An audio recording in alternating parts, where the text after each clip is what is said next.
in the kitchen. Yeah, poor Ronnie Oldham is like, what have I stumbled into? What kind of show is this here? Did you want to weigh in on our hot topics? I'll pass for this morning. I thought you were going to say that. I just didn't want to be rude. Ronnie joins us from Finn Seafood Steaks and Lobster this morning, and we're going to make paella, and we're very excited about that. So tell me what we're going to be using today, what you like to put in your paella, or are there rules here? Paella is open to interpretation. Okay. There's thousands of ways to do it. You can put whatever you want in there. Strictly seafood, chicken, chorizo, mussels, clams, squid. Depends on what you want. Does the word paella refer to kind of more the process? It's the dish itself. Yeah. It's more the pan, too. Oh, really? That's where the word comes from, is the word for the pan, paella. Okay. See, you all learned that. We all learned that together this morning. All right, so what are you putting in your paella today? I got some fresh chicken, some jumbo shrimp, some chorizo sausage, some fresh peas, cilantro, our saffron rice, which I cooked this morning at the restaurant. Yeah. A little fresh lobster stock. And I got... What about this? What's that bright yellow seasoning there? That is a mix of saffron and turmeric. All right, let's talk gear here then. Good size, pretty deep skillet. Is that what you want to make paella in? Yes. That's Why actually not a small for saucepan? paella. Oh, is it really? Yeah. I have a paella pan. It could be 6 feet, Get outta 10 here. feet. They get big. Wow, okay. But at home, if somebody made this You at can home, use anything. the biggest one you The have. biggest, thick pan you got. Okay. So what's the first thing that we do? You said you cooked the rice already at the restaurant. I cooked the rice already with a little bit of lobster stock and a little bit of saffron, some bay leaves, some cayenne pepper for a little bit of spice. Did you cook it all the way? No, you cook it almost all the way, about 75%, because you're going to cook it for a good bit. So you have to cook your chicken and your mussels and everything in there. What you start with, I have a little garlic and chive oil, olive oil. Sounds good. You get it going. And then, first thing, chicken takes the longest to cook. So that goes in You first. put that in there first. What you got in there? A little cracked pepper? A little fresh cracked pepper, sea salt, and a little olive oil just to marinate it. And you get that going. Now, I've gone to restaurants with friends and ordered this. It's kind of fun if you're going in a big group. But we had to call, hours ahead Really? to say that that's what we wanted to order. But you're saying with a little preparation, you could kind of throw it together. Well, the easy way to do it at home, too, is you can buy pre-made sofrito. We make this in-house. What's that? Sofrito? It's Yes. a tomato. It's almost like Spanish marinara. Okay. It's got peppers and onions and it's a lot of spice to it. Okay. Some cumin, some chili peppers. But they sell it at the grocery store in the Latin food section. So that can save you a step or Plus, two. you got the yellow rice in a box if you really want to go that far. I mean, you can. There's cheats around there. I call them cheats because we have time to do it. Sometimes people don't have time. That's right. Do you like to make this around fall, or is this a fall menu item? Or It's do you keep good it all year round, but right now it's perfect because it's Yeah. hearty. It'll fill you up. It'll keep you warm. It'll stay in you. All right, so the chicken is are you cooking that through, or are you just kind of going to I'm brown gonna that? get it going a little bit. Add the chorizo. And this is where some of the spice and the flavor comes from. And chorizo, you can buy at the store too. You can buy it at the That's not store, tough to any find. Latin market, and nowadays you can get pretty much anything anywhere. Yeah. Your farm fresh, your food line has it all. Yeah, that is lucky that we have a lot more options now than we used to when we want to get these ingredients. And we will put the list of the ingredients for our paella today online at thehamptonroadshow.com, as well as all of Chef Ronnie's techniques for putting it all together. All right, now in comes the sofrito. Sofrito. It's pretty much spicy tomato sauce. Nice and chunky, some fresh tomatoes, Yeah. fresh peppers and onions and garlic. All righty. So I'm going to guess the seafood is probably going to go in. The seafood goes to the very, very end because the seafood doesn't take but a few seconds to cook. All right. Well, we're going to let you keep working on the chicken, the chorizo, the sofrito, as we have got our paella officially underway, and we're looking forward to it at the end of the show. Right now, meteorologist Jeremy Wheeler is in the studio with a look at the weather. All right, back in the Hampton Roadshow kitchen with Executive Chef Ronnie Oldham from Finn Seafood Steaks and Lobster, and we are working on our paella, and it is a bit of a process. You got to do things in order, right? Oh, yeah. So we've got our chicken chorizo and the sofrito Correct. in there, starting to all blend together. Cook up, smells really good. And so what are we going to be doing next? We're going to add a little bit of our stock and our peas and our seasonings. But still not the seafood. No, seafood yet. goes in the very, very end. Okay. So what I'll do now is our lobster stock. Get that going. Now, do you make that at the restaurant? You do. probably make it at the restaurant. Yes, we do. But what if I don't make You lobster can buy. You can use chicken stock if you want processed. You could You can buy shrimp with shells on them, peel the shells off, boil it with some water, some onions, some garlic. That's it. That's it. That's all it really is. Okay. And this would be a good time to add some salt and a little bit of pepper. I forget what you said the yellow stuff was. You said it was a mixture of something and something. Saffron. Okay. And turmeric. Turmeric. Okay, turmeric. Okay.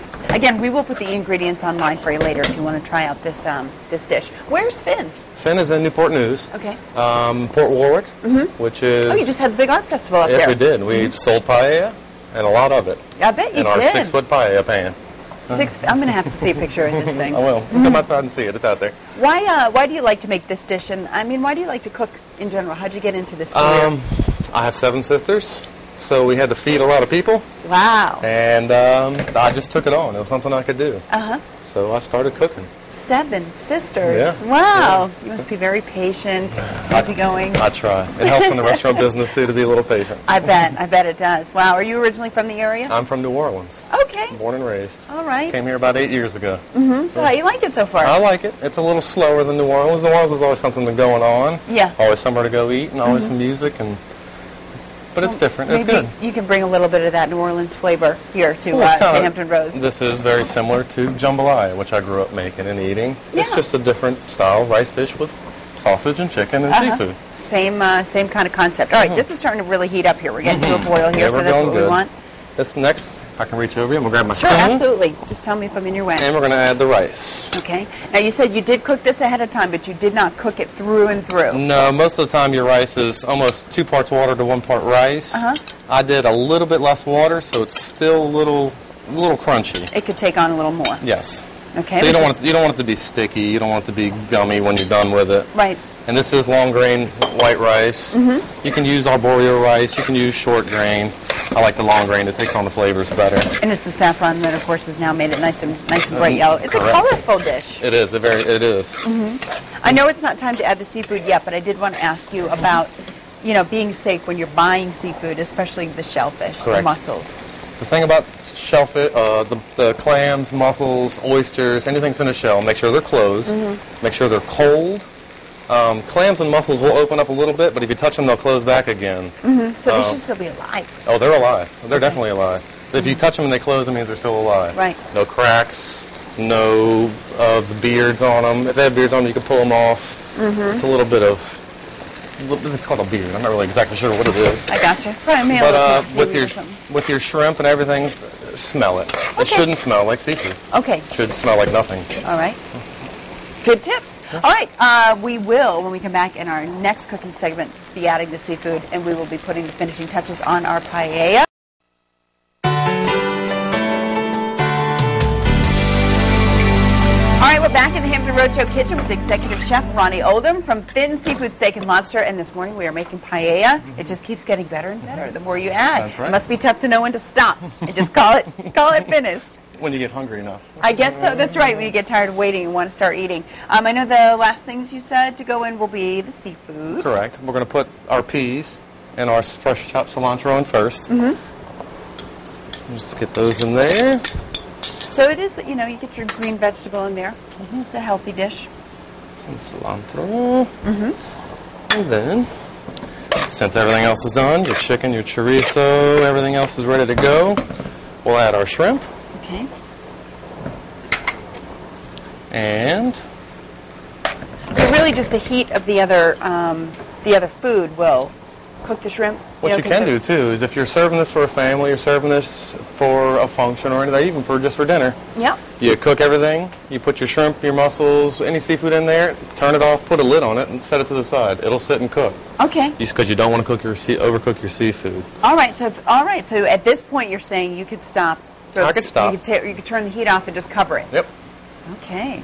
And put a little fresh lemon juice in there. But we're not going to do that now, right? We're just going to cook it all the way through. And you'll time. know when your shrimp turns pink and your mussels start to open. That's it. Just going to wait a second or two. We'll crank it though. And you said this isn't on the fall menu for Finn right now? It is. It is on our menu along with pasta dishes and lobster, and we have steaks and chicken, grilled Caesar salad, which I don't think anybody has ever seen before. A grilled Caesar? What do you mean, like more than just the chicken is grilled? No, we take the actual romaine lettuce, cut it in half, and grill it with anchovy paste and garlic. Why would you do that? How did you come up with that? I mean, it sounds good, but why would you ever think to do that? I don't know, just come try it. You're a little loopy, I think. He already said he was Cajun down there from New Orleans. Just throw it all on the grill. That's right. That's neat. That was the hardest part, was trying to figure out what to cook here. We have so much to Yeah. offer. Yeah. But I figured, since it's fall, since it's starting to cool off a little bit, Yeah. give you something nice and hearty to eat. Well, I'm glad that you were able to pull it off even without your 6-foot paella pan. I'm glad you were able to make do with the smaller pot today, because we're not as big a crowd as you're probably used to feeding up there at Finn. And just a reminder, all the ingredients, all the technique for making the paella will be at thehamptonroadshow.com, and a little more information too about if you are not feeling like you want to make this for yourself, but you would like Ron to make it for you, we'll tell you how you can get to Finn as well. All right, so we're going to plate this up. We This is are. the last thing to do. And This how do is you it. usually notice that you've got a bowl? That's right. I usually just take a bowl, put all the chicken and your shrimp and all the good stuff in there, make sure everybody gets a Yes, couple don't of make each. Katie and I fight over the over the shrimp. That's right. And see, the shrimp is a little under, but that's okay because it's going to sit It's and gonna cook. keep cooking, It's going to that's keep on right. cooking. Okay. Everybody gets their mussels, everybody gets their shrimp. All right, we will give it a try in just a couple of minutes.